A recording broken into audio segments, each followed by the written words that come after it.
बहन गांव के काली बहन पूछते हुए आ महुआ पूजे जाई हुई जे वो गीत गाई कि अरे लाली लाली उठवा से अरे मुर्सला ललैया है कि रास्ता तू लाली लाली उठवा से अरे मुर्सला ललैया है कि रास्ता तो जैसे महमा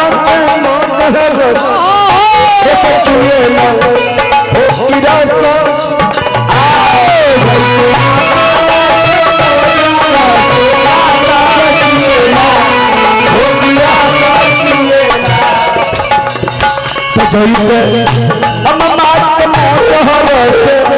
रस चुएला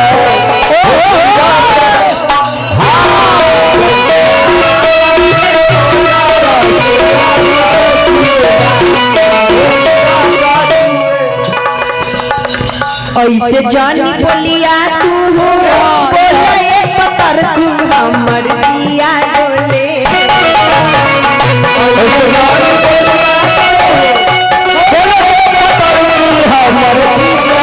सुना ना ऐसे जानी बोलिया तू बोले सबर तू हमर दिया डोले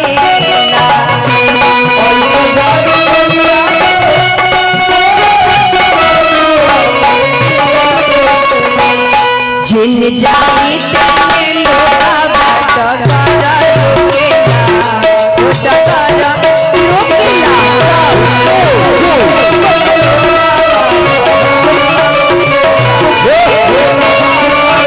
जिन जाई तेने लोगा बात करा रोकेला डगरा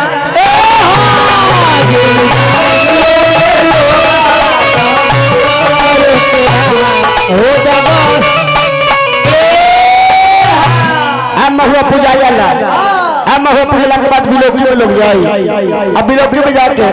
सबसे पहले ककरा दुआरी पर हमर श्याम भाई के दुआरी पर श्याम भैया के दुआरी पर बिलोकी पहुंचल बा और ये सखी लोग आवेला कौन की कि अरे छिपा में कटोरा नाचे बाग में अनार है आहे बाग में अनार है बाग में अनार है शाम बहु चौड़े चौड़े घूमे लगे शाम बहु चौड़े चौड़े घूमे लगे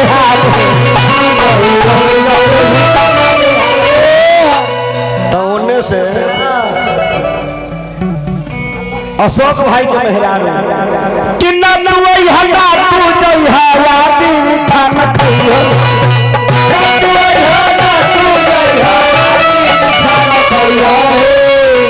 आहे आदि मीठा खइया है आदि मीठा खइया है अच्छा फोरने तू फकिया है दिन भर या सुख बहु घर में रही है तब सवारी घूमे न चाहिए बिलोकी मंगा जला बिलोकी मंगला के बाद दुल्हा के पाले पर हवा होला राय जमाई निछाला अरे राय जमाई अरे श्याम बहु हुछे आ तो देखियो अरे कोई नजर न लगा ए संभलियो कोई नजर न लगा अरे जे मोरा बबुआ ने नजर लगई है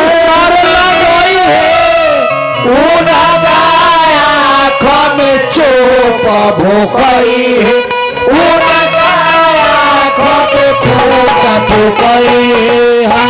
राय जमाई में छा गई बा नहीं की सखी लोग जगह क्या नाम है बोल दे बाबू क्या नाम अपना ही तक याद है कहां से लड़का है कि लड़की चली हमारे चाचा जी के पुतला की तरफ से बहुत सारा पुरस्कार शुभ आशीर्वाद का दरबार में जय जयकार अब दुल्हा के राज्य में छाड़ हो गलवा लड़का के जीजा जमा जो रख के लावेला माई बहन में बड़ा प्रेम से गाए कि यार हम पटना सहारिया से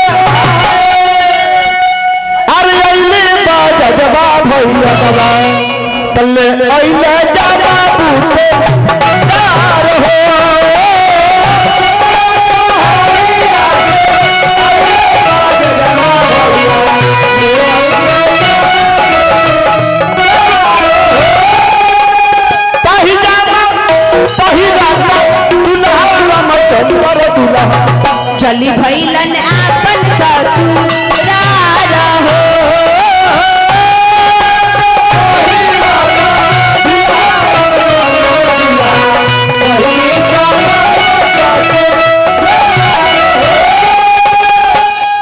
लखन सारा नगरिया से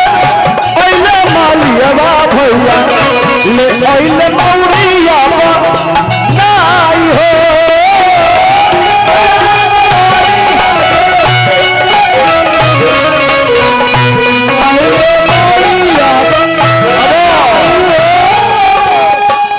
क्या नाम है? युवराज युवराज की युवराज बोलिए बोलिए पप्पा के नाम घर कहाँ दादाजी के नाम विजय पासवान दादाजी के नाम विजय कुमार इतने को हमर नाती है जी और एकरे ले कहू टन बोलता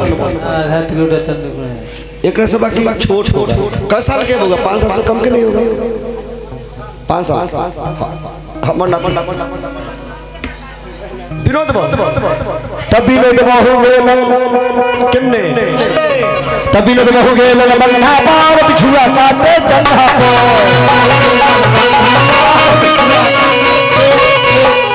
अब विनोद बहु गेल गाछी ना करे घुसलै माछी आ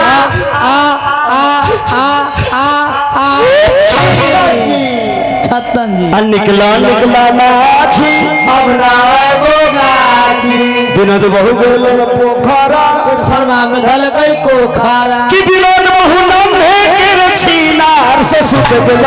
भैया कलूम भैया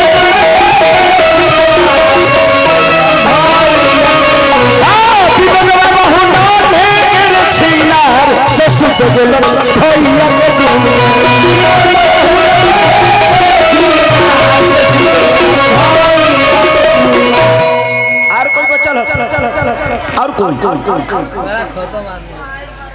हरिंदर बाहू गेल रूस लहर में जाके गेल तो 1902 का भेला किया बका के देखोगे बकरी तू सुन ले विजय बहु टिकली साथ ले सुन ले सतरोहना बहु टिकली साथ ली ए ब्याजी उन्हें मर्डर हो जाता है हां बोलो ना वो झक्का झुमर खेले छे छोरो कहाँ बलिंदर बहू के कहे सुन ले बलिंदर बहु टिकली साथ ली कहाँ एगो ये में एगो ओ में ब्याजी ए में का मतलब बुझ गए ए में के मतलब बुझ गया ओ में के मतलब क्या होता है एगो ई भेलै एगो ए में भेलै एगो नजर गुजर के करिया बिंदी चाची अभी मौगी से सब लखी बाप रे बादाम कंठे में जा जो कोई नजर ना लगा दे ना हमर बुढ़िया बाप रे बाप तो 4 गो कहियो सर 4 गो रिंग रिंग रिंगा डिंगा डिंग डिंग डिंग तो ये हसिया दा के भजो ये इसमें हसिया दा के भजो फुसफुस में महावीर बहु हाँ महावीर बाबू पुरानिया लोग के गाड़ी ना सुना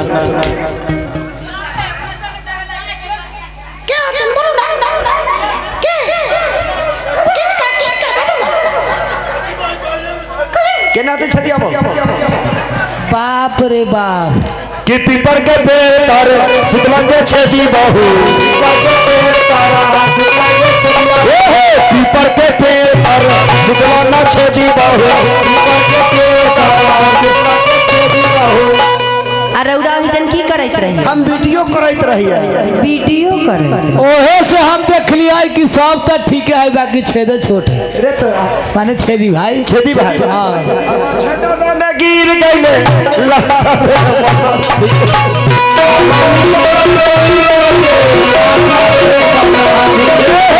अब ऊपर से गिरे लहसा रे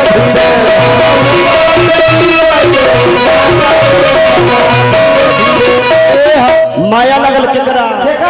तब मलिया में तेल लेके गईले से आम बहू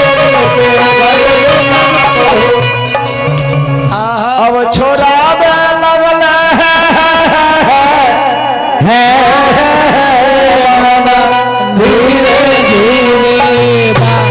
दुल्हा सरकार के जमा जरा खरीद के बहनोई लावेला